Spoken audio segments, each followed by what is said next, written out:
In the name of the one who is the peace and gives peace. Dear viewers, welcome to our program 50 Ways to Happiness. This is Ways 43. If you're trapped in a problem and you cannot see way out, or if you're in a situation that you think it's end of it, there's no hope. Logically, you think there's no hope. There's no way that you would come out of the problem you're in now. So here's the glad tidings. Here's the good news for you. Do not lose hope. There's always a way to get out of situations, especially situations that you cannot find ways logically. You use all logic, all reasons, but still it seems impossible. So this segment is for you. I'm gonna give you examples that you would be convinced that there is a way to get out of any problem you have, any situation, difficulty, hardship, trials. Number one, look at the life of the prophets. I'm going to pick 5 prophets that they suffer or they face situations that logically it was end of their life, but they came out of it. Number 1, Noah.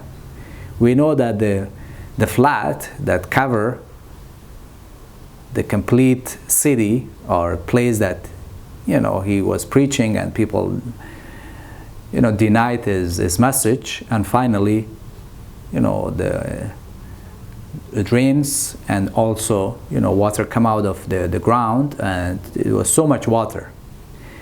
If you were at that situation, you would think that it's impossible for someone to live, even if you had the boat.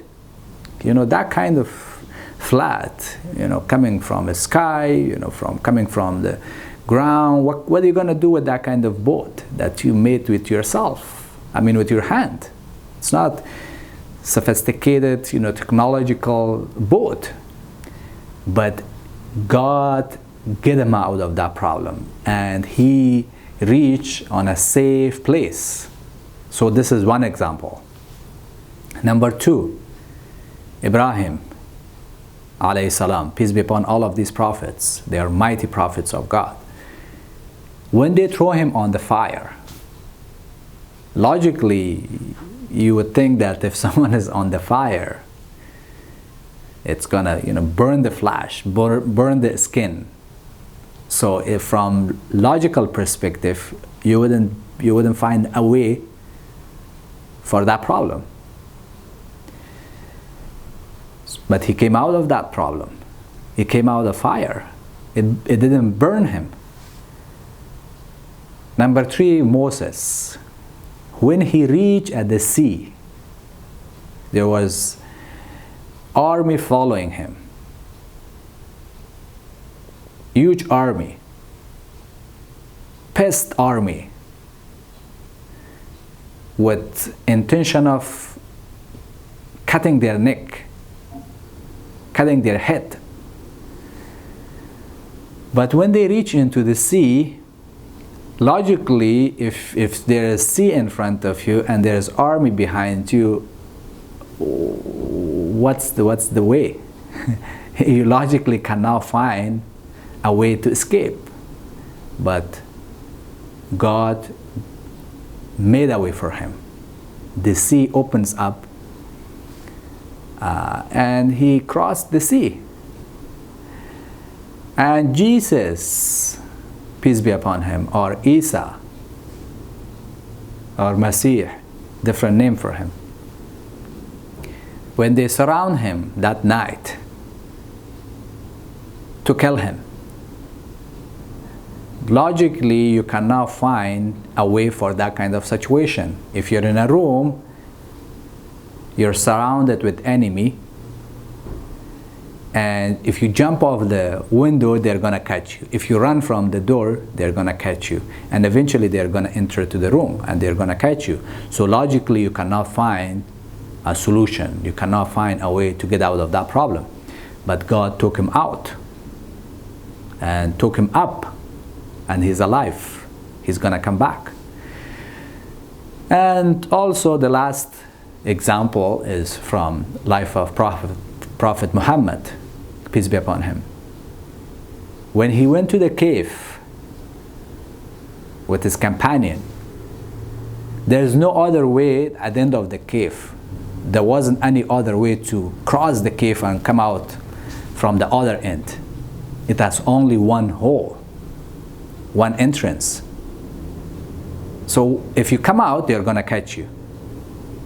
If they enter, they're going to see you. If you have that kind of problem that you cannot see dead end, you see dead end, you cannot see a way out.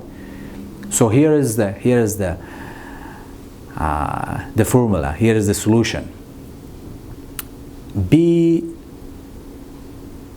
conscious of God. Then He will find a way for you. And what's the evidence? As I give you examples, what's the clear evidence? The evidence is in the Quran, chapter 65, verse 2. وَمَن يَتَّقِ اللَّهِ يَجْعَلْ لَهُ مَخْرَجًا. Whoever fears Allah, He will make for him a way out. So conscious of Allah, fearing Allah, what makes impossible possible. So do this. Increase conscious of Allah in your life. And focus on power of Allah instead of focusing on your problem. And of course, take measures. If you take measures, what you can do. You cannot just sit here. Do things that you're able to do. Take all measures and then be focused on the power of Allah instead of your problem. Then your problem would be solved. And also you have to know that sometimes Allah takes things from your life, replace it with better things, or to make you believe or to see the things that you have as blessings. So if you're healthy all the time and you never get sick, you would take your life for granted. If you have money all the time and you never lose, you take your money for granted. So if you have some problem, remember these points, that sometimes Allah brings this hardship, difficulty in your life for your benefit, to appreciate your life, to be happy for things you have. And also believe that your problem is not going to be forever. Your problem is going to be solved sooner or later. So this is a reminder to not lose hope, increase conscious of Allah in your heart, and also take measures, use the means, use your ability to solve your problem, but make sure focus on your Creator, who is powerful and there is nothing impossible for Him. I hope you'll find this reminder useful. If you do, please make sure you share this with your friends and followers. Thank you so much.